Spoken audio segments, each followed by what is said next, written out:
Okay, it is Monday, October 9th, 6 p.m. We're on the second floor of City Hall for the Common Council meeting. Agenda's been posted, media's been notified. Clerk, please take the roll call. David Holt. Here. Stephen Jopek. Eileen Daniel. Here. Kiri Mikulowski. Here. Gerald Anderson. Here. Thomas Barnett. Here. Tom Kelly. Here. Leanne Felton. Here. Chris Hannes. Here. We do have quorum. Please stand for the pledge. I pledge allegiance to the flag of the United States of America and to the republic for which it stands, one nation, under God, indivisible, with liberty and justice for all.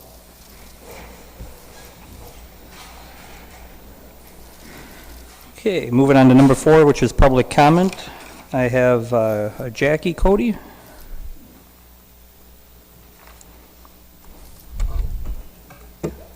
Okay. Jackie Cody, 4517 Pecky Lake Road, Rhinelander, Wisconsin, speaking for the Oneida County Biking and Walking Trails Council. Our nonprofit supports item S under new business item 11, the proposed West Hill walking path, connecting the West Hill residents to the amenities of the parks and many activities offered in the downtown. With this alternative to Davenport would be a welcome step forward to a more walk and bike friendly community. This improvement would recognize the importance of connecting an underserved part of the city as cited in the City of Rhinelander Outdoor Recreation Plan. We sincerely hope the City Council will seek to make this connection for the benefit of those residents as well as the city as a whole. Thank you. Thank you. I have a Michael Hendricks.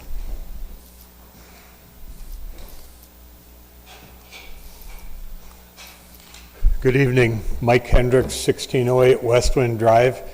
And I'm certainly not going to be as elegant as the last speaker, but I'm also here to support the walking path over on the west side. It's important to us. I've got family that lives up on Lois Street. It's perfectly honest, it's a pain in the ass to walk there now because Davenport's a disaster. All the years I've lived there, I still can't believe someone hasn't got killed walking along the road with all the truck traffic and the way people drive. So I really do hope you all move forward on that. It would help a lot of us that live in that area to go toward the park and toward downtown. It would help other people who want to come towards us. Thank you. Thank you. I have Ben Meyer.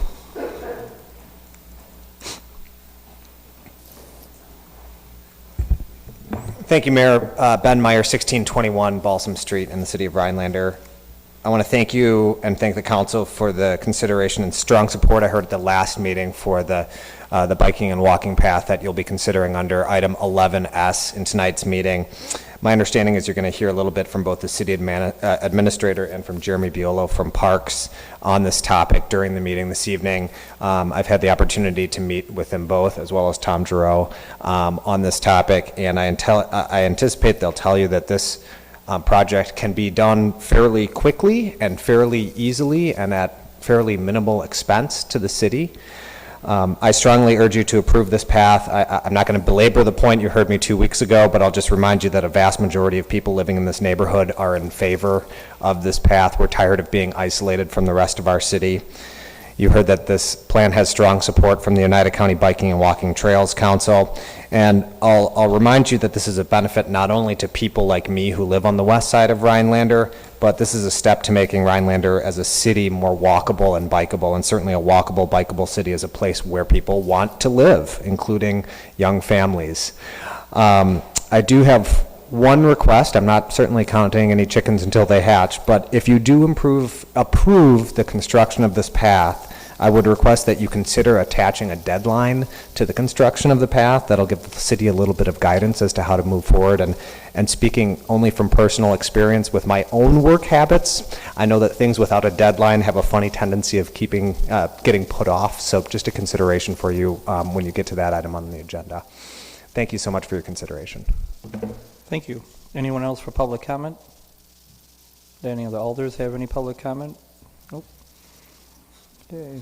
Moving on to number 5, mayor's comments. I have none at this time. On number 6, public hearing, none apply for this meeting. Moving on to number 7, which is presentations, street projects update by Max.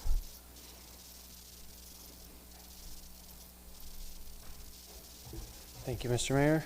I'll just go through the 3 construction projects we got going right now. We'll start with Oneida Avenue. As you can all see, we've made some progress out there. The curb and gutter is done for this year. The storm sewer and all the road gravel has been installed. That will be installed this year. We got about a week left of concrete flat works, all the sidewalk and driveways, and then paving will be starting Wednesday on Oneida, and then we'll continue with that as long as Musson can continue getting the roads prepped, like King Street and Anderson Street. We anticipate that one to be done in a couple of weeks. Timber Drive, that one, we have all the sanitary sewer, water main, and storm sewer has been installed. The road gravel has also all been completed this year. We have about a couple 100 feet left of curb and gutter right up by Farm and Fleet, and then a little bit of flat work to do. We expect them to be in Thursday to do the curb and gutter, and then shortly after to finish up the concrete work. That one we also expect to be done in the next couple of weeks. Phillips Street, that water main project, all the water main is in and installed and up and running. We have half the curb and gutter in. We have to do the other half of the curb and gutter and then the sidewalk. That's expected to happen Thursday as well. And then the paving is expected next week. So as soon as paving's done, we can get that bridge back open. Thank you. Any questions for Max? Mr. Anderson?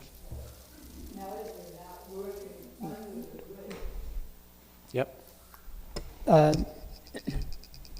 Is it possible to open one lane? Not really. The issue is there's just gravel in there. So right now there's like a 4-inch gap between the bridge deck and where there will be asphalt. So that's just kind of a driving hazard for pop tires. Any other questions or discussion? Okay. Thank you. Not seeing. Thank you. Moving on to number 8, proclamations not apply for this meeting. Moving on to number 9, ordinances. I will hand this off to our city administrator. Yeah, thank you, Mayor. The city attorney has in front of you at the dais Oneida County ordinance number, and it should be 2023-6. So that is a copy of what was written.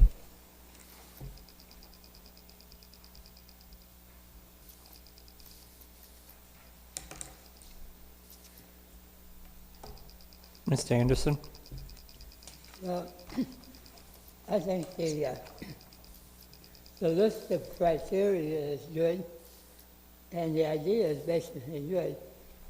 I still have a little problem with the idea of once a fee has been waived, it's always waived for the same type of event, same organization. I can see that being administratively, simplify things administratively. I think there were a couple of them this past year where we, in some ways, said, well, we'll do it this year, but we'll think about it next year, or we'll look at it again next year. And this seems to cut that possibility off. And I'm not even remembering what specific ones those were, but that bothers me a little bit about this one. Ms. Daniel? I would just point Mr. Anderson to this section under fee waiver where it says the city administrator shall be responsible for determining if the subsequent event is substantially similar. So we do, if Patrick were to come back and say, no, they've changed this, and the other thing, the fee would not be waived at that time. So it's not an indefinite, we'll always waive the fees for this particular event. There is that clause in here that will give us the opportunity to not waive it if we feel that needs to be done. Mr. Holt? Yeah, I'd like to go ahead and make a motion to waive the second reading and pass the modification of the ordinance as presented. Barnett, second. Okay, motion second. Any discussion on the motion? Yeah, I wanted to voice my support. I think it's well written, and I appreciate the quick turnaround and the clarity of it being written this way. And I agree with Madam President Daniel that it gives us enough authority as a council to identify if we need to change course. But if something's going to be pro forma, then we should treat it as such for the interest of efficiency. So thank you. Any other discussion on the motion? Not seeing. Clerk, please take the roll call. Thomas Barnett, Aye. Leanne Felton, Aye. Karen Mikulowski, Aye. Tom Kelly, Aye. Gerald Anderson, Nay. David Holt, Aye. Eileen Daniel, Aye. Stephen Jopek. Okay. With that, motion passes. Moving on to 10, which is unfinished business, and then apply for this meeting. Moving on to 11A, discuss and/or action of Common Council meeting minutes from September 25th. Mr. Anderson? I move approval of the council minutes from September 25th as presented. Daniel second. Any discussion on the motion? Not seeing. All those in favor, please say aye. Aye. Opposed? Abstain? Motion passes. Moving on to 11B, discuss and/or action approving of paying the bills and claims. Daniel, make a motion to approve bills and claims in the amount of $3,355,106.56. Hold second. Any discussion on the motion? Not seeing. Clerk, please take the roll call. Karen Mikulowski, Aye. David Holt, Aye. Eileen Daniel, Aye. Stephen Jopek, Gerald Anderson, Aye. Thomas Barnett, Aye. Leanne Felton, Aye. Tom Kelly. Aye. Motion passes. Moving on to 11C, discuss and/or action of mayor appointments to different boards. For these three boards in question, these are the only candidates who applied. Mr. Barnett? Is the Public Arts Commission still a thing? Officially.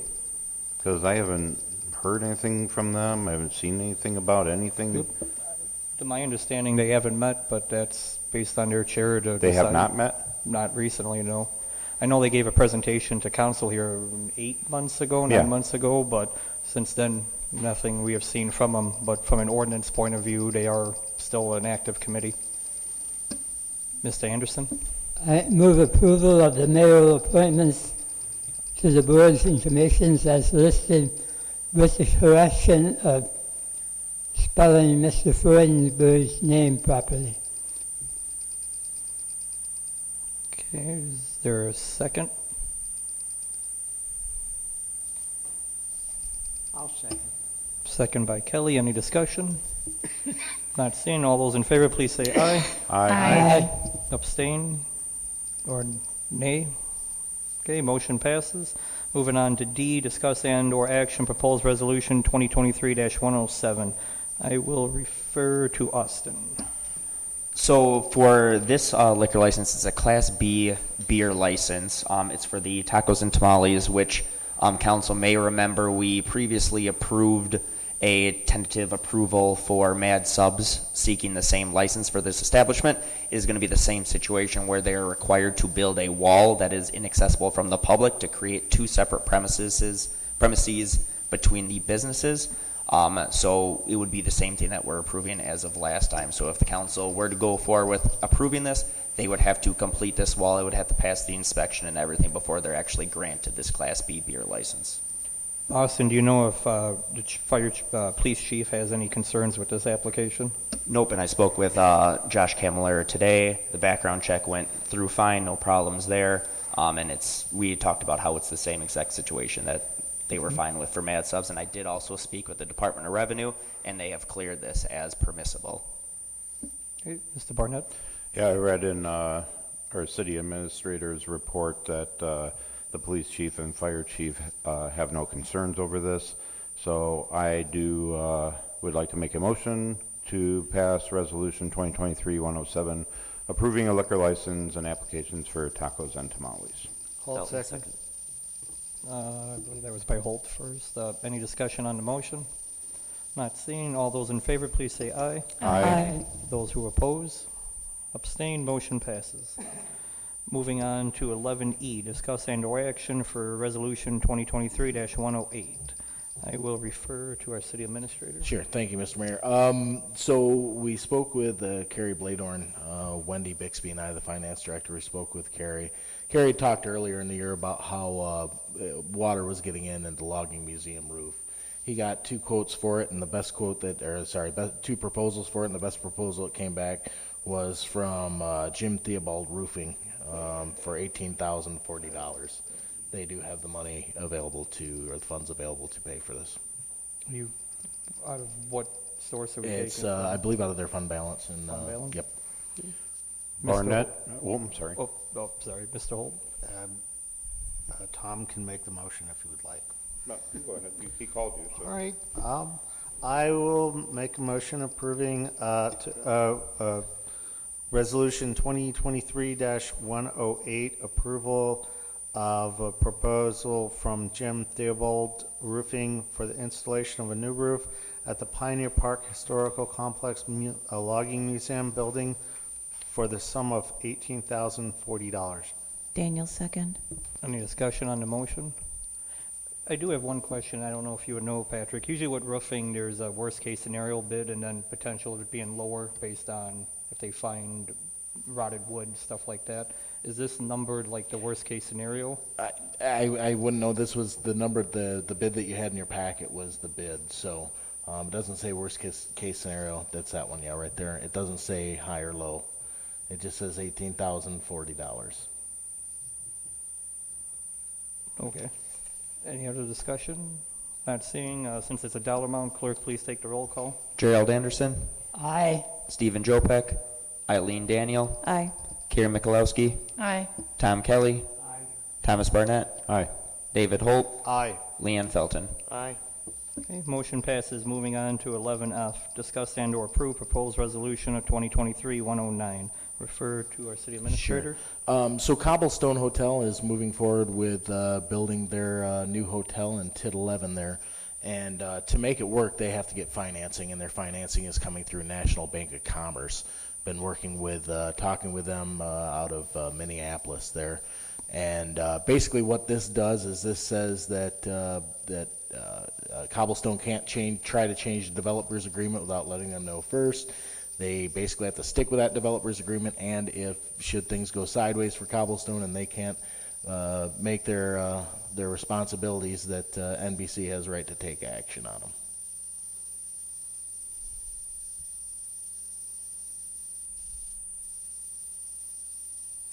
Barnett, I'll make a motion to approve Resolution 2023-109, approving, authorizing, and directing the mayor to sign a collateral assessment of development agreement for the Cobblestone Hotel project in TID 11. Mikulowski, second. Any discussion on the motion? Not seeing. All those in favor, please say aye. Aye. Opposed? Abstain? Motion passes. Moving on to 11G, discuss and/or action of resolution 2023-110. Sure. Mr. Patrick? This one is for Running Incorporated, the shared ride taxi operating contract. In 2021, you entered into a contract, the city entered into a contract with Running Incorporated for the shared ride taxi service there. And it was for 2 years with extensions, 3 extensions of 1 year. This would be the second of those 3 years extension. So it looks like you passed this last year as well. Mr. Barnett? Do we have any data showing how Running Inc. is actually doing? I don't have any for that. We can try and get some, but I can see what we can do. Mm-hmm. Yeah, I'd like to see, what how well they're doing in the city and all that, because I know we got 2 cab companies in the city, and more out of curiosity than anything. So sure, we can call them and ask for that. All right. Then I'll make a motion to pass resolution 2023-110, improving, authorizing, and directing the mayor to sign a shared ride taxi operating contract between the city of Rhinelander and Running Inc. Mikulowski, second. Okay, Mr. Anderson? I'd just like to sort of echo what Mr. Barnett said. I think in general, people we have contracts with, we ought to be getting reports or information from time to time on how they're doing before we get as far behind as with the golf course, for instance. Any other discussion? Finance Director Wendy? With the running, they report to us through their invoices of how much revenue they are collecting, and then we submit payment to them of the grant that fills in the gap of what the exact cost is minus what the revenues are that they collected. And on Wednesday, we're going to be talking about the shared ride program with the budgets, so I'll have more information for you at that time. Any other discussion? Making my job easy. Thank you, Wendy. Okay, not seeing any. All those in favor, please say aye. Aye. Opposed? Abstain? Motion passes. Moving on to 11H, discuss and/or action of proposed resolution 2023-111. So basically what this is, we got a new shared ride ban, and this is the lease agreement for that accessible shared ride ban. This seems like a no-brainer. Barnett, I'll make a motion to approve authorizing and directing the mayor and finance director to sign an accessible van lease agreement between the city of Rhinelander and Running Inc. Hold second. Any discussion on the motion? Not seeing. All those in favor, please say aye. Aye. Any of those who oppose? Abstain? Motion passes. Moving on to 11I, discuss and/or action proposed resolution 2023-112. Mr. Pat? Hey, sure. So basically we have social media. We basically use Facebook. We've talked about using other things, but right now it's Facebook. We don't have a policy written down, and the policy you see before you, quite honestly, is something I've used in 2 other communities. Our city attorney took a look at it, said that it passed muster. I've had other city attorneys take a look at it as well. Basically what it is it's internal and external focused. The first part of it is internal, basically telling everybody this is what we expect of you when you're using your own social media. So I'm going to use Wendy Bixby. Wendy, when you're using social media, it says don't say you speak on behalf of the city, because she doesn't speak on behalf of the city. Keep your personal stuff personal. The second part tells our users the expectations. So, if you come on and you start attacking somebody, we have the right to take it down. It also lays out expectations in that it says that we understand it's a 24/7 medium, but we aren't 24/7. So you might see something up there, we'll take it down. We're not going to be the referee between people for if they want to have fights. If somebody, you can't put your business stuff up there, so that kind of stuff. We'll just take it down. It basically just gives the expectations. Mr. Holt? Is this specific to the Rhinelander City Facebook account? Yes, it is. Mr. Anderson? I saw a lot of good stuff in there, and it seems like it's a good outline for what we want to say. I'd like it to be rewritten to leave out the stuff that sounds like a business. For instance, words like competitors, customers, trade secrets, things like that don't really apply to the city. Mr. Barnett? I'm just as a note, since we're talking about it, when we are putting out information, like, for example, the roads, that information, a lot of people love the fact that we're doing that. I'm hearing a lot of positive feedback in the community from that. The only thing that we might want to consider is the language being used, not like actual language, but layman's terms. That a lot of people appreciate the road updates, but they have no idea what it means. Simplify. Yeah, exactly. So what we do is we get those from either Max or Mark Barden at the end of the week. They're sent to Mariah King, the deputy clerk, and she's basically the one that's utilizing the Facebook page. So if you like anything on there, that's Mariah doing it. And we basically put those right up. But yeah, I can see that. I can totally understand that. Mr. Holt? Yeah, I wanted to make a comment about the language, and while why it might sound business oriented that while the city government is a governing body, it is also incorporated and has customers and clients, and is a client of other agencies, both public and private. So I understand that the desire to make sure that the language reflects what the organization is, but understanding that a lot of that language is going to be the same simply because governments behave and parallel private industry in some respects, and then in other respects don't. Okay. Is there any action by this body for this topic, or? Mikulowski, I'll make a motion to approve Resolution 2023-112, approving the adoption of the social media policy for the city of Rhinelander as written. Halt second. Any discussion on the motion? Not seeing. All those in favor, please say aye. Aye. Those who oppose? Nay. By Mr. Anderson, abstain. Motion passes. Moving on to, You voted nay, didn't you? Yeah, you didn't abstain, you voted nay. yeah, I was just saying abstain as an option. He moves fast. Yeah. I'm listening. So now we're moving on to 11J. Discuss and/or action of proposed resolution 2023-113. Refer to Austin, I believe, on this one. This is a memorandum of understanding that is new from the Wisconsin Election Commission regarding our Badger Book polling software. In layman's terms, it's just saying do not misuse this. If you agree to use this, we are going to provide you a service. We're going to provide you updates. We're going to provide you technical help, but you just have to make sure that you're not misusing this, not giving away any access to the machine to someone that isn't regularly trained on the machine. Daniel, I'll make a motion to approve resolution number 2023-113, approving the mayor to sign a memorandum of understanding between the city of Rhinelander and the Wisconsin Election Commission for the use of Badger Books polling software. Hold second. Mr. Barnett, I don't know if you... Yeah, I was wondering if Austin would like to read the manual to all of us, since, you don't care about the football game tonight, or...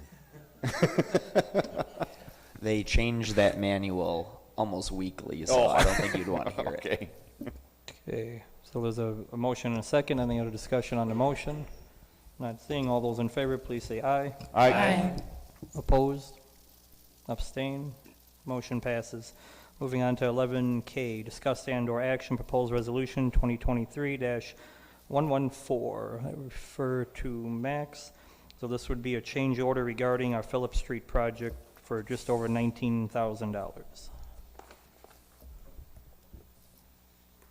Yeah, so like you said, this is the second change order for the Phillips Street project. There are 5 different work change directives on this. I'll just go through them briefly here. The first one, remove and replace existing chain link fence. There's a fencing kind of along the mill, and there's a hydrant stuck behind it. We had to remove and replace that hydrant. In order to get at it, we just had to remove that chain link fence. The second one, 2-inch water service. Again, behind the fence that tapped into the mill was a 2-inch water service.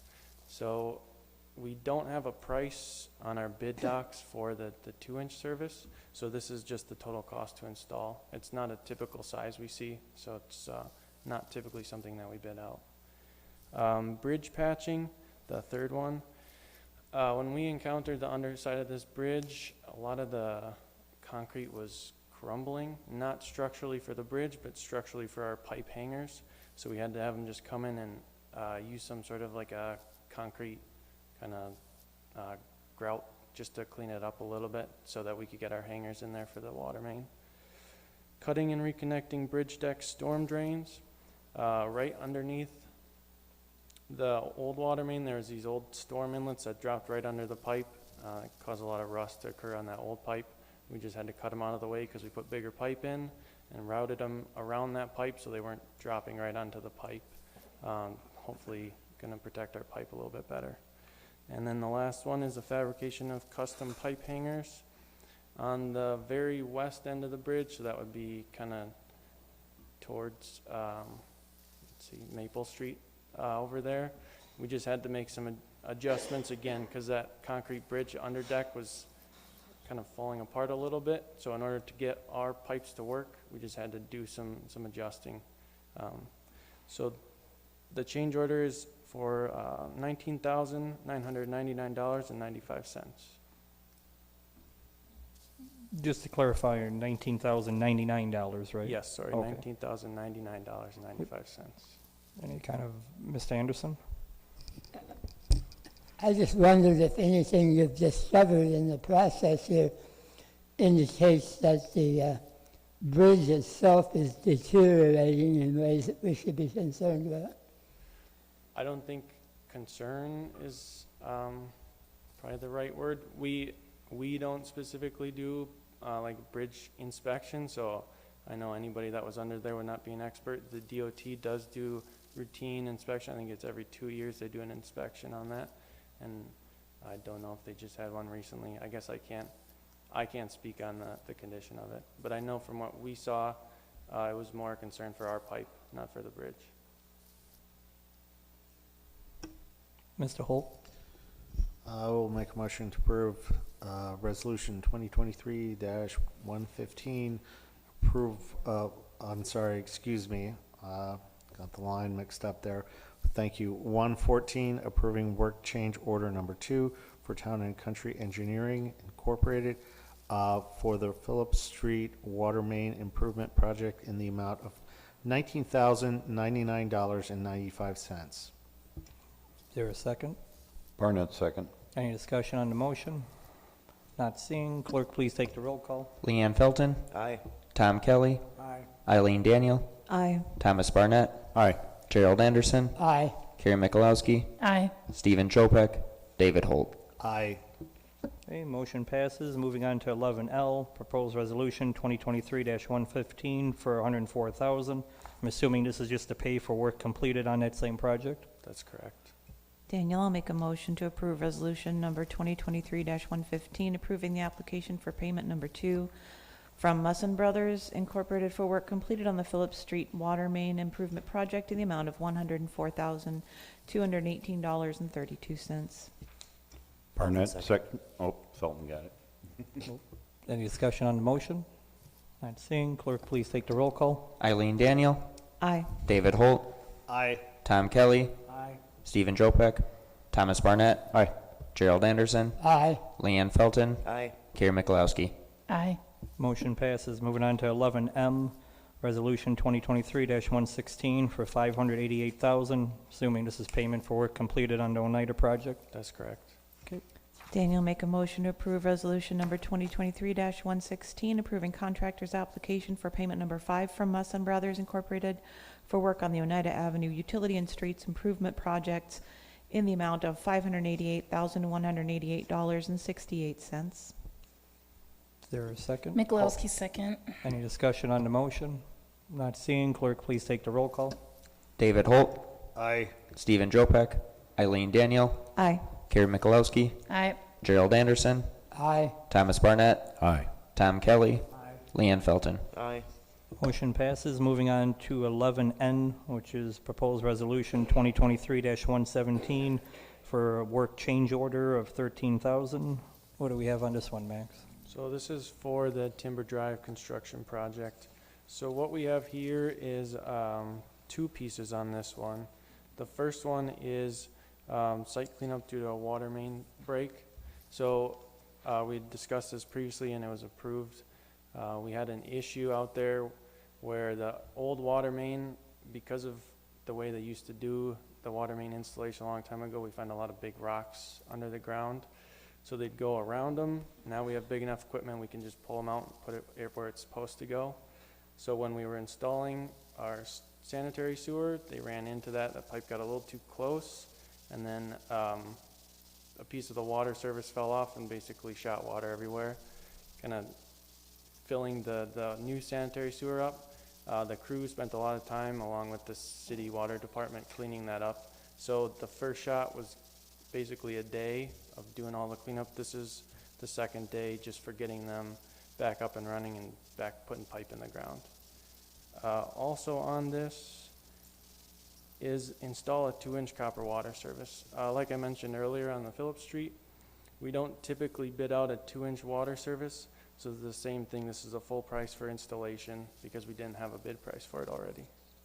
The total amount is $13,286.22. Barnett, I'll make a motion to approve Resolution 2023-117, approving the work change order number 3 for the Timber Drive Street and Utility Improvements Project from the Town and Country Engineering in the amount of $13,286.22. Hold second.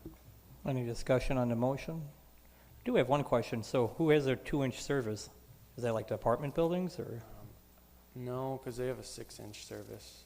It might have been, if I had to guess, maybe like the dentist, or potentially there's also the apartments on the other side of the road. Could have been them as well. Any other discussion? Not seeing. Clerk, please take the roll call. Thomas Barnett. Aye. Leanne Felton. Aye. Carrie Mikulowski. Aye. Tom Kelly. Aye. Gerald Anderson. Aye. David Holt. Aye. Eileen Daniel. Aye. Stephen Jopek. Motion passes. Moving on to 11O. Discuss and approve or discuss and or action on a proposed resolution 2023-118. This is just for payment of $607,000 for the timber project. Daniel, make a motion to approve resolution number 2023-118, approving contractor's application for payment number 5 from Musson Brothers Incorporated for work on the Timber Drive improvements project in the amount of $607,246.13. Hold second. Any discussion? Not seeing. Clerk, please take the roll call. Carrie Mikulowski. Aye. David Holt. Aye. Eileen Daniel. Aye. Stephen Jopek. Gerald Anderson. Aye. Thomas Barnett. Aye. Leanne Felton. Aye. Tom Kelly. Aye. Motion passes. Moving on to 11P. Discuss and or action proposed resolution 2023-119. I will refer to Steve Sorensen, our attorney, on this regarding rezoning. Yeah, the presentation tonight is a resolution, but because it's a change in ordinance, you have to have a new ordinance. You can't do it by resolution, and I caught that when I saw the agenda for tonight. So what my recommendation is that we take formal action tonight as this being the first reading of a possible ordinance, and that we also schedule the public hearing, because anytime you change an ordinance, you have to have a public hearing, and that we schedule the public hearing before the next council meeting, and so that we would have a public hearing on this change of ordinance, and we would have the vote at our next council meeting, and it would be a second reading for purposes of the ordinance, because the ordinance is here tonight where you could read it. You'd have to read it as an ordinance rather than as a resolution, but basically the concept is exactly the same, and that's what the first reading purpose is to throw out a concept so you understand what we're talking about. You should also know this matter has already been heard by the Plan Commission. The Plan Commission has already approved or has already recommended to the council the approval of this rezoning. Daniel, I'll make a motion to approve this as a first reading of Resolution 2023-119 and give further instruction to schedule a public hearing on this matter and have it brought up again at our next council meeting. As an ordinance? As an ordinance. Hold second. Any discussion on the motion? Not seeing. All those in favor, please say aye. Aye. Aye. Opposed? Abstain? Motion passes. Moving on to 11Q, discuss and or action proposed resolution 2023-120. Refer to our city administrator. Sure, and I'm actually going to refer to our Parks Director, Jeremy Biolo, here. But basically, moving forward on the Heel Creek property, but I don't want to take Jeremy's thunder here, so. So this is to get a trail builder in the rest of this fall, which may be a month left, and all of next summer. And this is a proposal I recommend Double Shots Trailcraft He's been in Michigan the last couple of years, building trail, and he's back in town. He's a teacher at the Rhinelander Junior High, and so he's got his summers off, and he trail builds on the side, he and his wife Candy. And it's important we get these guys early enough. Last year we tried and couldn't get any trail builders because they just get gobbled up by other communities right away. So we have this opportunity to get a local couple doing it, and it'll be great. Mr. Anderson? It looks like this is primarily a biking trail. Yeah, well, it's biking. The main trail we're going to build, the very first trail, is going to be everything. I mean, every trail we'll have is multi-purpose. Once we get further back on this, what used to be the Swank property, that'll be mainly biking, so it'll be harder to get foot traffic back there.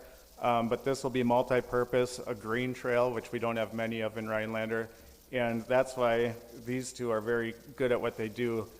He takes the Mini X and kind of gets rid of the rocks and roots and everything, and then can pile sand on top of the roughed up trail, and it makes a real nice smooth surface, a flowy footpath trail.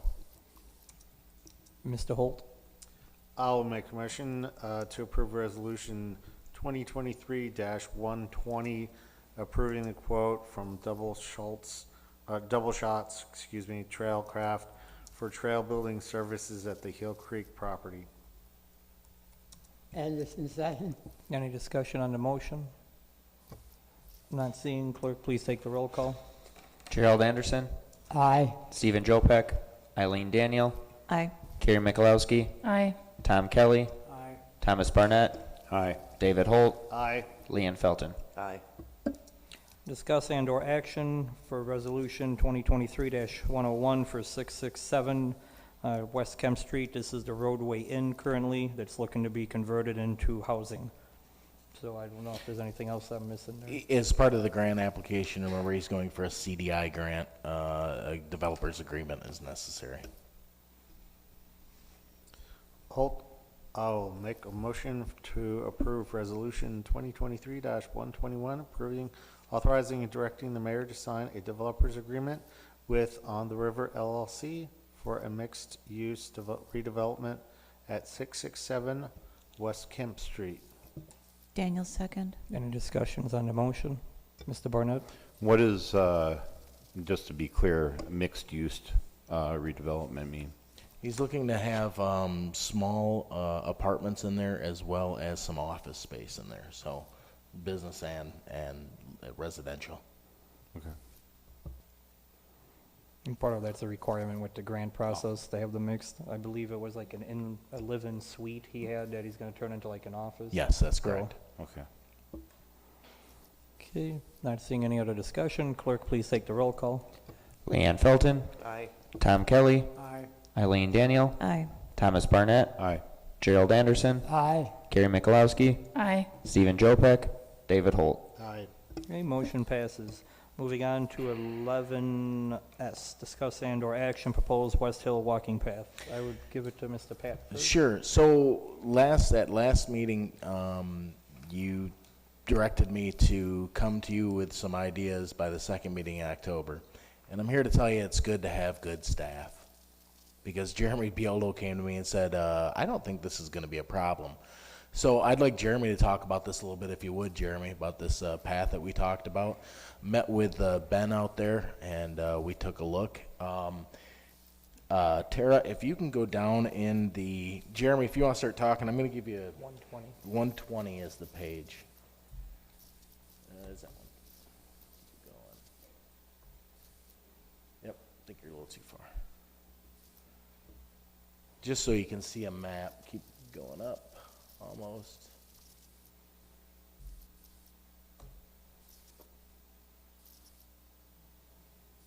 Should be one more.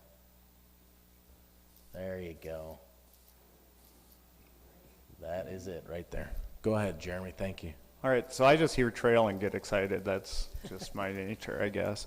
But no, even, when I worked with the street department, we used to clear out this pathway, easement area was one of the things we did in the wintertime just to keep the brush down and things like that. It just kept us busy when we weren't plowing and stuff. And, it's been overgrown for the past several years now. And I went and, after the meeting, I went and looked at it the very next day and kind of got excited about it just because the nature of the terrain there.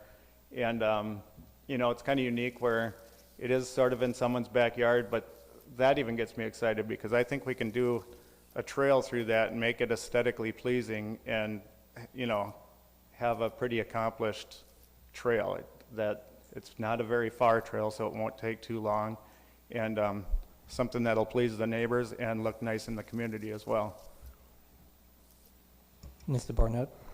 Do you have a cost that, or a range at least? Well, no, because I think we have everything we need. It'd just be our time, you know, either, I think the Parks Department will work side by side with the Street Department, and we can get some rock and gravel and whatever we need. Well, you know, there may be some red granite if we choose to go that route, or a couple trees, but I have that within my budget. Okay. I see we got Tom Duro here too.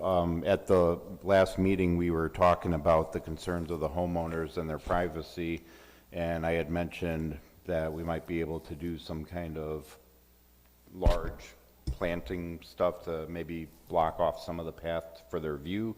Do you think that's possible? Have you even taken a look at it? I think it's possible. There's 19 feet at least on that, the little bit of city property that's up there in the light green. And so if we make a little, you know, a couple little S-curves within that 19 feet, we can easily get some balsams in there or some type of tree, whatever the soil looks like. How wide were you looking to make this path, Jeremy? 8 foot, 10 foot, 6 foot? No, probably 6 at the largest. We want to be pretty low impact, but we will in the brushy area, we'd brush it out wider just to get all the mosquitoes and stuff out of there. And did you go out there and map it too with like some sort of device so you could tell? I haven't yet because I wanted to get through the council, but we do have a surveyor's grade device that we can use that'll get us within 2 inches of the property lines. Ms. Michalowski? Jeremy, do you feel like there needs to be lighting in that area, or is there already street lights that shine through there? I'm not sure if there's any streetlights at the end of that dead end, but that would be something, you know, a year or two down the road once we get this established and people on board with it. Ms. Daniel? I'll ask what I asked last time is, do you think this is a path that's going to need to be cleared in the winter time? That'll be up to the residents and how heavily it's used, but if it is, that's why I was thinking 6 feet in my brain, because that's what the toolcat can go on. And even if we make it gravel or grindings or anything like that, we just be careful with gravel areas that we don't go on the first snow. We let it kind of freeze in and then it'll glide over the top fairly easy. So we should be able to keep that somewhat clean. Mr. Barnett? So do we need some sort of map, or is it something we can pass tonight? I think it's something you can pass tonight. I don't see why not. I mean, if you want a map, we can make you one. If that would be better for you. But I have full faith in Jeremy and his abilities. I was just wondering if the process required us to have a map or what have you. So I'm going to go ahead and make a motion to approve the proposed West Hill walking path with a deadline of spring. Michalowski, second. I don't know if you had any questions or anything, Mr. Anderson, or? I was doing second. Okay. The only caution I would put down is the adjacent property owner, RH 3473, has not been present at these meetings and may be a little upset. So just put that out there, as Mr. Holt knows, and as through myself from speaking with them, you know, this wasn't something they were in favor of. So, but any other discussion? Mr. Anderson? Well, one of the things I like about Rhinelander is that you can walk just about everywhere in town. And this is one area that was kind of left out. And I think it's a good thing to be taking care of that now. True. Okay, Ms. Michalowski? Yeah, I just want to say that I really think that this is a great idea, and I think there's more people that are in favor of it than not in favor of it. And again, that is my district, so I am willing to speak with anybody regarding this if they have concerns regarding it. Mr. Pat? Well, I just wanted to just let all of you know that it's pretty important. I've worked with Parks and Rec directors before, and I've rarely had one come in and say, we can do this, and without any cajoling. So we're pretty fortunate here to have the staff, but staff like Jeremy. So just so you know, I think it's important that you know he should be commended for his work here. Okay, not seeing any other discussion. Clerk, please take the roll call.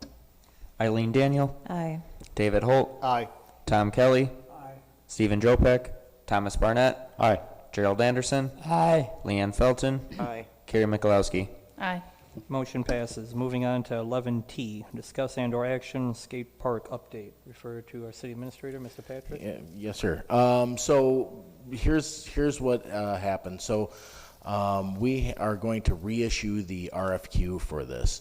One of the changes that the group looked at, as you may remember, we convened a group at one point, some council members, the Overett folks, some folks from Art Start, and some folks at No Skate Parks. And we talked about it, and there seemed to be a disconnect with the former Public Works director, where he wanted to go with it and where the group wanted to go with it. And I'm not one to just convene a group and then just ignore the group. That doesn't make any sense. So we reconvened the group after the Public Works director left, and a couple of things that we came to the conclusion of. One was we'd been talking about putting this in Pioneer Park. You've got a couple things working against you there, in my opinion. Number one, it's really close to some residential folks right there. And, I've seen this in other communities where they make a little bit of noise, skate parks do. A lot of fun. And the second thing is we talked about, or the Public Works Director would speak about how he wanted this next to the splash pad. Well, as all of you know, the splash pad is something that we need to have some deep discussions on based on the amount of wells that we have right now. Splash pads are great. They're fun. I'm looking forward to it. But we got to think of the overall good here. So when I talked to the group about it, we had talked about, instead of Pioneer Park, what about Hodag Park, down by the beach house, down by the big parking lot down there in that area. If you can, Tara, if you can pull that map up, it's after the other one. So just a couple of areas that we're looking at. We want to put this RFQ out again. Can you go down one more? There you go. So we're looking at these areas as something that would be pretty nice. It would go along with, we think, the music amphitheater. You got a great park here. I would have killed to have this park in other communities I worked in, so pretty fortunate to have this park. The other thing is that the former Public Works Director was pretty adamant on going with one engineering firm for this. And I got the feeling after talking with some of the members of this group that they weren't in line with that. They thought there was a better choice out there. So with that, we decided, hey, we're going to put the RFQ out again. I spoke with the company that the former Public Works Director had talked to. Said, look, we're going to reissue this RFQ. So our plan is to reissue the RFQ. I got some more feedback from Melinda Childs today, looking to get that out this week and see what we get back as far as engineering goes. Mr. Holt? I really appreciate that. It seems like there is some distinctive work being done on this. I would like to see some deadlines and commitments agreed to here. I understand that we can't control what we get back in terms of the RFQ. And we can't control what is available out there to recruit engineering firms, contractors, etc. But I would like to see some deadlines, commitments, statements of full intent that this is going to get done, and that it has some parameter that isn't just sometime in the future. Ms. Michalowski? To speak to that, the city is also working with One Nation, One Project, and this is considered the big project for that grant that Art Start received on behalf of the city. And so the unveiling is July of 2024, but we realize because of all the hiccups that have occurred, the skate park more than likely is not going to be completed by that date. But we still have a goal to have a lot of, I mean, for sure the design, and then at least part of the fundraising completed by that date. So we want it done, and we're working really hard to get there. So it's not like we keep kicking the can down the road, but it just seems like we keep getting these hiccups that kind of delay things. So I assure you that we are working very hard on getting this completed, and the kids are from over it are right alongside of us as stakeholder in this group. There's a group of community members also that are skateboarders that are part of this group. And so, yeah, we definitely are doing everything we can to speed this process up. Mr. Barnett? I saw the the email that was brought back to us from Melinda and a couple of other people, and I do have one concern in there, and they're talking about bringing it out again through various meetings and public meetings and all that. And did you know what I'm talking about? I just read the first part where she was talking about language to add in there, so that's what I was focused on. There is things in there talking about, you know, the community engagement part of it, and having more meetings and more meetings and more meetings and more meetings. I don't want to see this turn into another 2-year ordeal where we're having meeting after meeting about do we, don't. We've had these meetings already. We don't need more of them.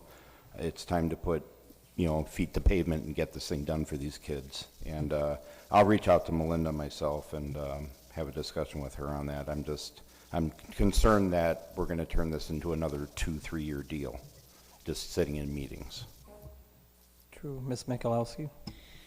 Yeah, and so to speak to that, what I believe Melinda is referring to is just for the RFQ to make sure that the design firm that we choose understands that we have the Overit group and the community that would like to be involved in the design process, like their ideas be put into the design process. And so that, I believe, is what she's referring to, but I don't believe she's referring to continually having meeting upon meeting. It's just to make sure that the language is in the RFQ to inform that entity to know that we want those folks included.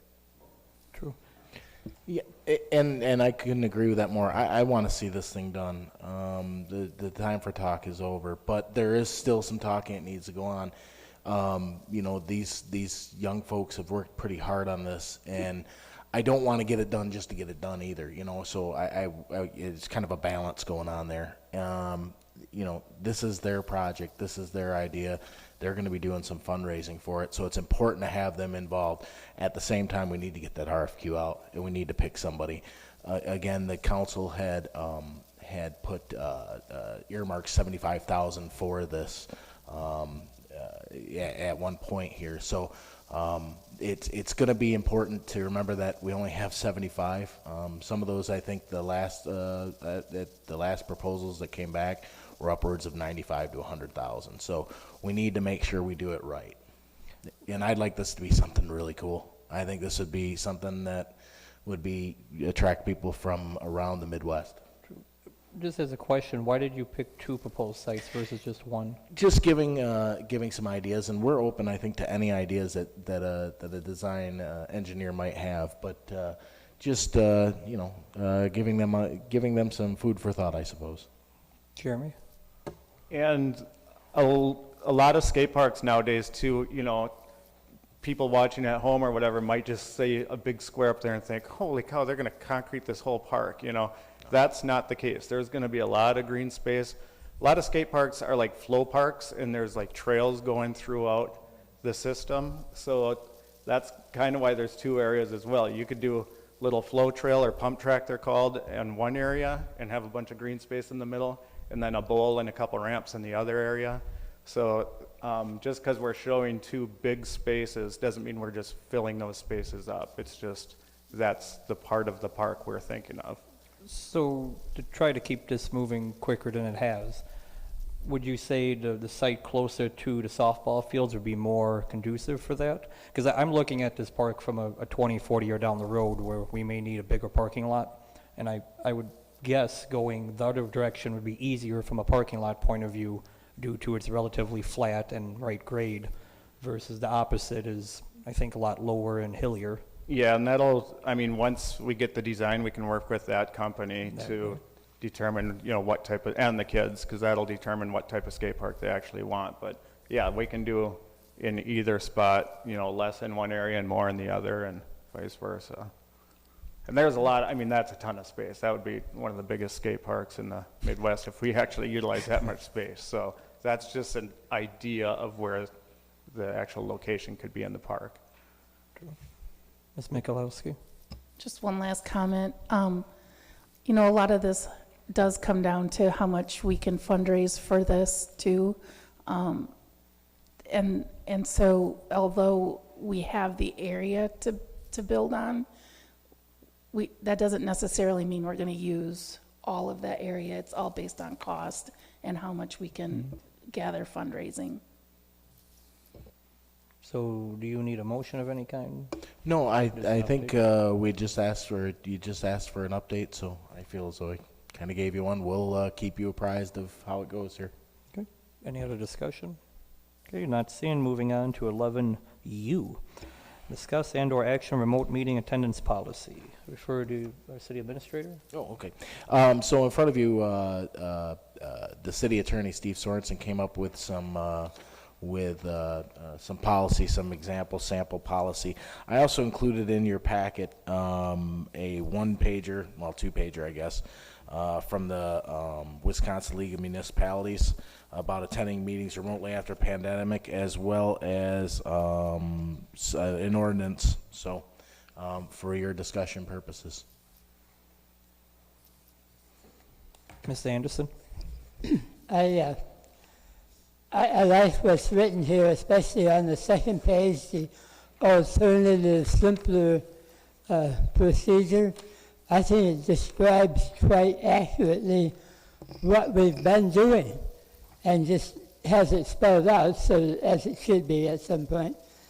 I probably used this more than anybody else, but at least 5 other members of council have appeared by Zoom at least once, and there have been a number of occasions where we wouldn't have had a quorum without people participating that way. So it seems very useful to have something like this. The first version seems to me to make it a little too complicated, but the second one is pretty good in my view. The bottom half of the second page, 45%, whatever. Maybe there's some stuff in the other parts that sounds that we should incorporate, but I would be specifically opposed to the 72-hour notice type of requirement. I think that's if you're doing it for illness or any other reason, you may not have 72 hours. That just seems unnecessary. One thing it does not cover is closed sessions, which we've had discussions of in the past. And if we want to specifically say that closed sessions are not included in this, then probably that ought to be added also. Or figure out some way to work that. Mr. Holt? Thank you. So a couple comments here. The criteria of 1A where references that virtual meetings and remote attendance are not authorized solely for convenience or due to vacation, travel, or seasonal relocation of one or more members of the body. So my concern with, or my thoughts with that is, I think it's important to be prudent to the intent of the opportunity or possibility to remote into a meeting, and then it not become a burden to the meeting itself. We have an obligation to run meetings efficiently. Time is money, and it's taxpayer money. Department heads are here, professional staff is here, and whether they're using flex time, whether they're using overtime, or it is important to consider the prudence of running efficient meetings from a fiscally responsible point of view, but also in terms of respect to people's time and energies. I think that one aspect of this should be that it's incumbent upon the person remoting in to secure a connection that's reasonable, that can sustain reasonable participation. And if they are elsewhere, if there's some reason why they are elsewhere, I don't think that it's a problem to remote in if they've taken the time to get to a place, whether it be a hotel room or whatnot, that has a stable enough connection and a stable enough environment that it doesn't become a burden for those in the room trying to run an efficient meeting. I think it is incumbent upon us as council members to be very committed to the obligation we have to our residents, to our taxpayers, to the audience, to our staff members, and to our colleagues. Thanks.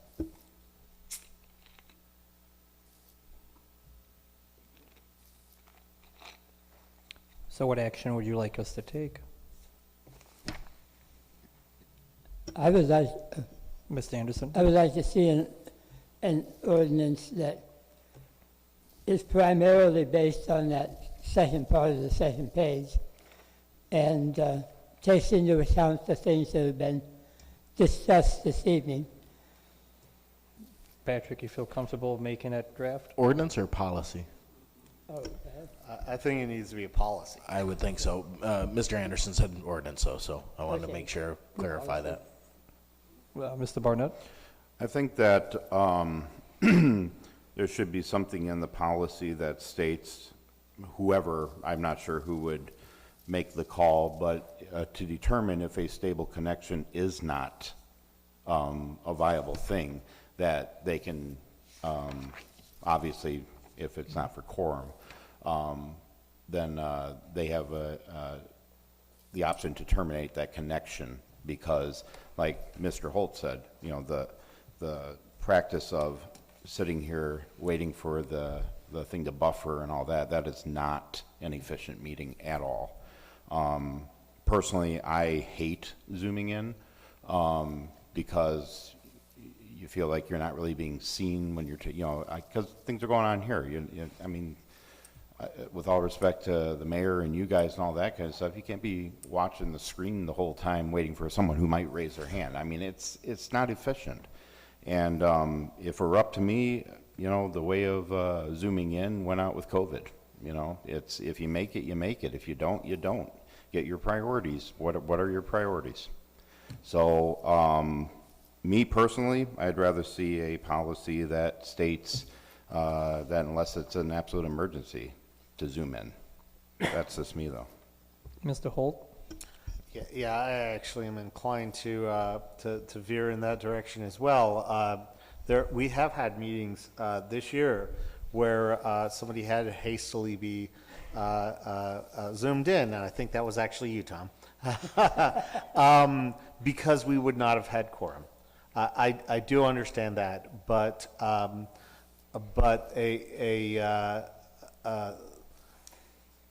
the fact that our quorum, the fact that we have leeway at all accounts for that.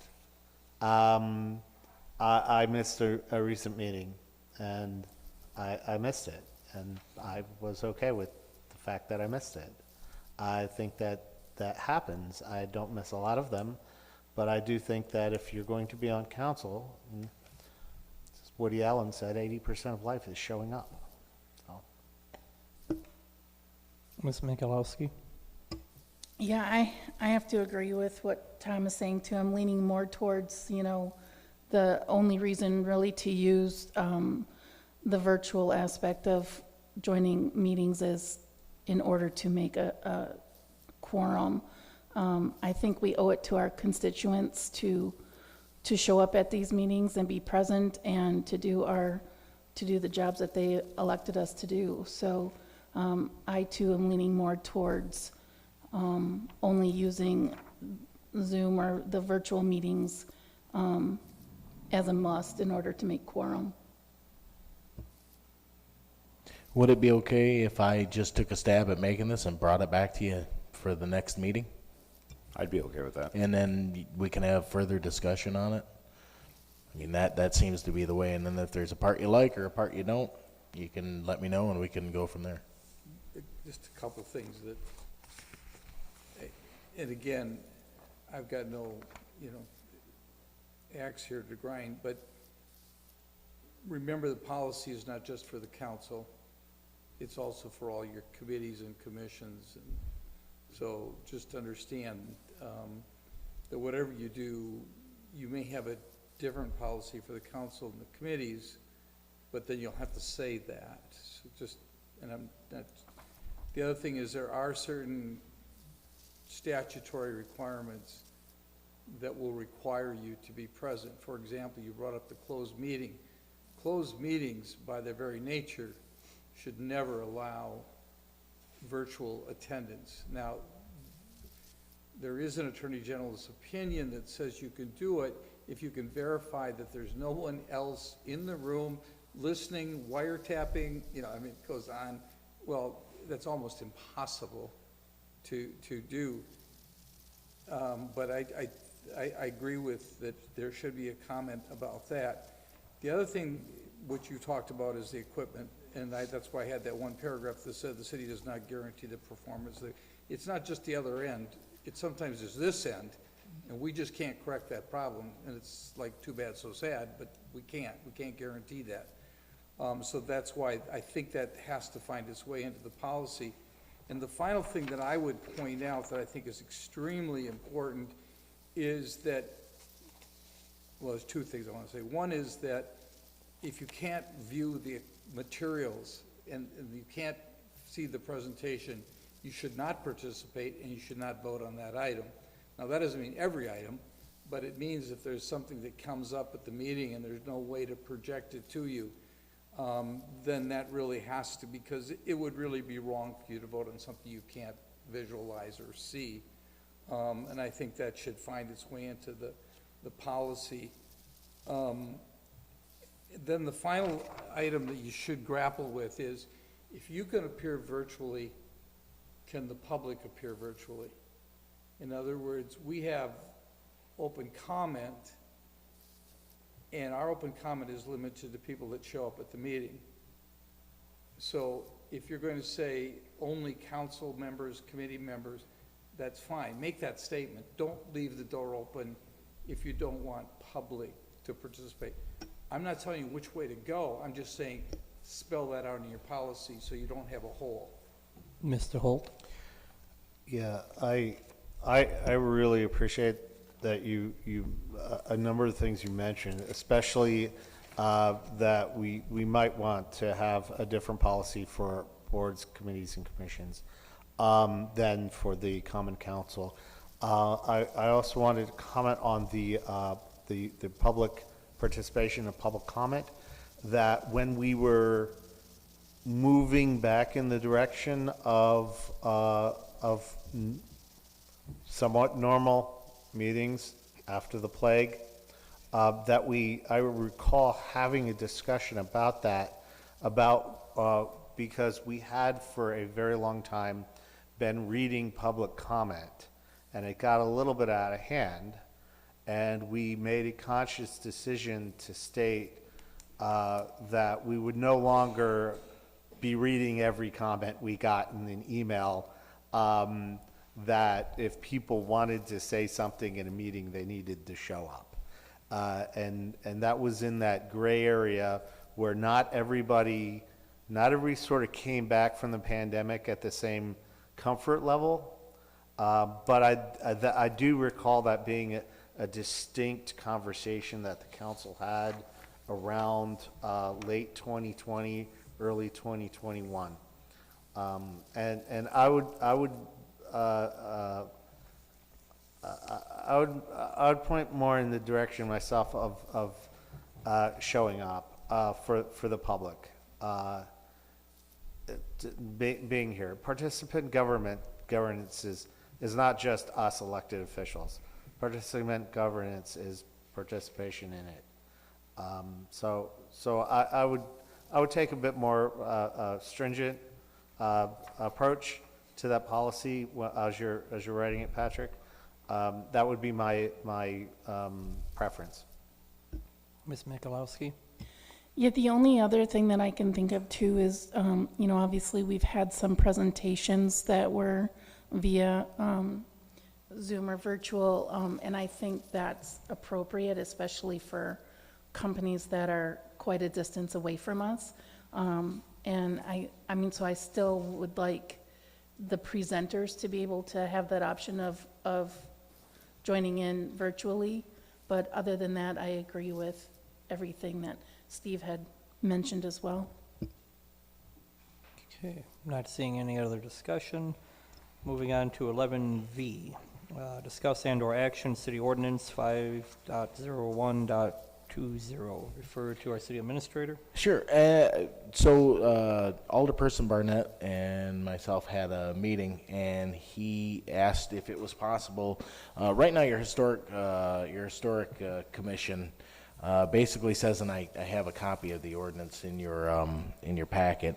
It says consisting of 5 members, each member shall be a citizen of Rhinelander, and I think we've struggled to get people for that.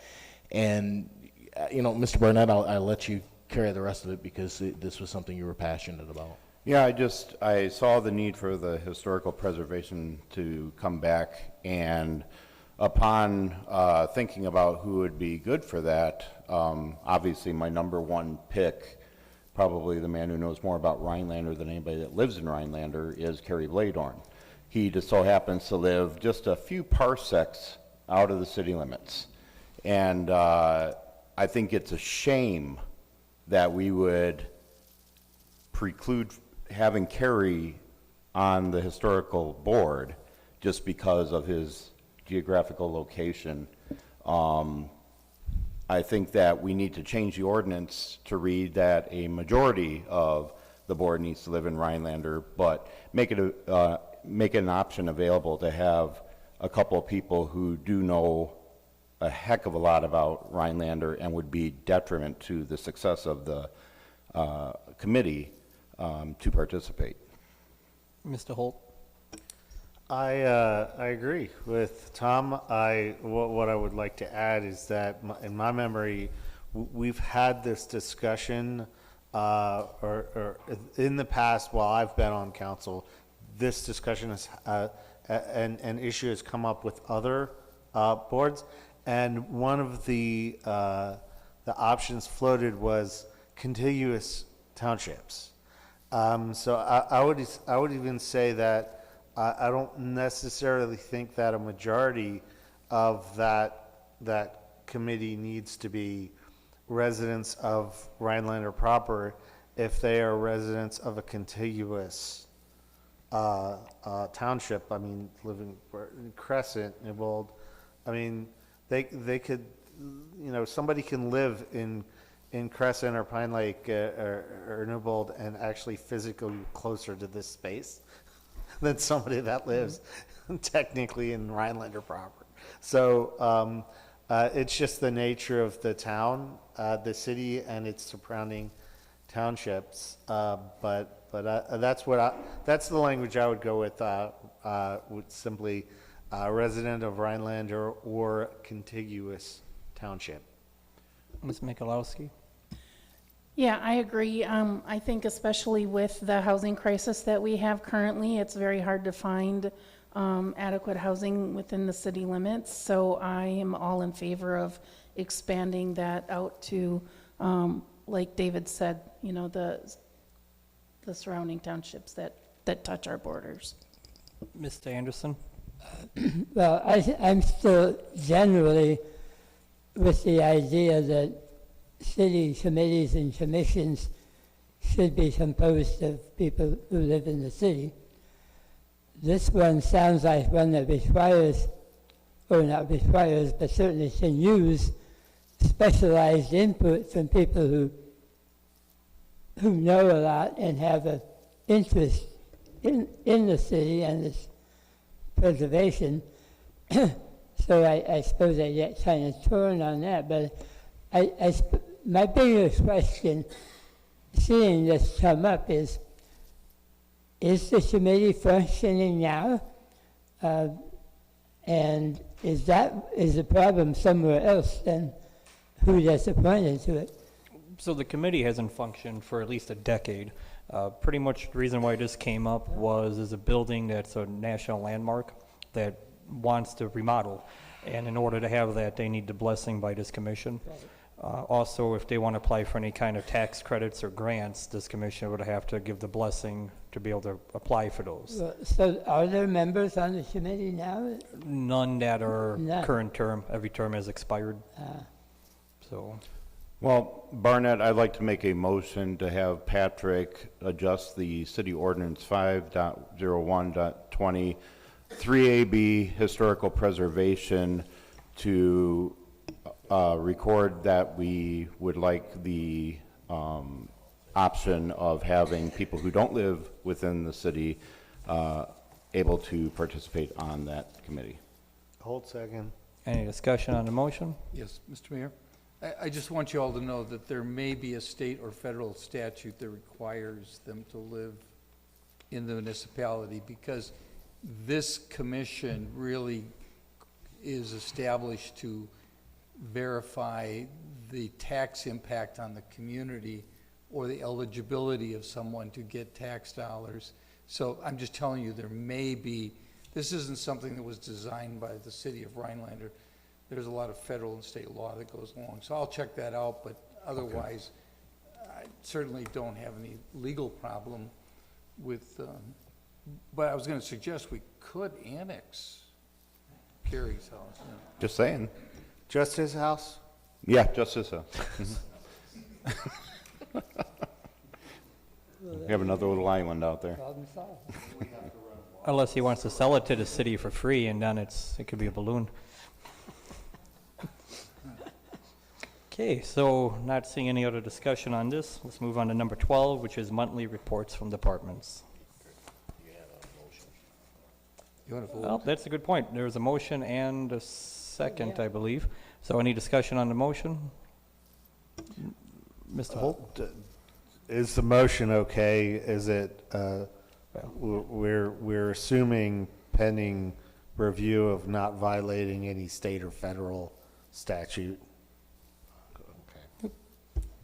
Okay, not seeing any other discussion. All those in favor, please say aye. Aye. Opposed? Abstain? Motion passes. Moving on to 12, monthly reports from departments. Daniel, I'll make a motion to accept all monthly reports from departments as presented. Hold second. Any discussion? Not seeing. All those in favor, please say aye. Aye. Opposed? Abstain? Motion passes. 13, future agenda item requests. Anything anyone like to see on the future agenda items? Nope. Okay, next meeting will be October 23rd at 6 PM. It is 5:25, meeting adjourned. 7:25. Yeah, we went backwards in time.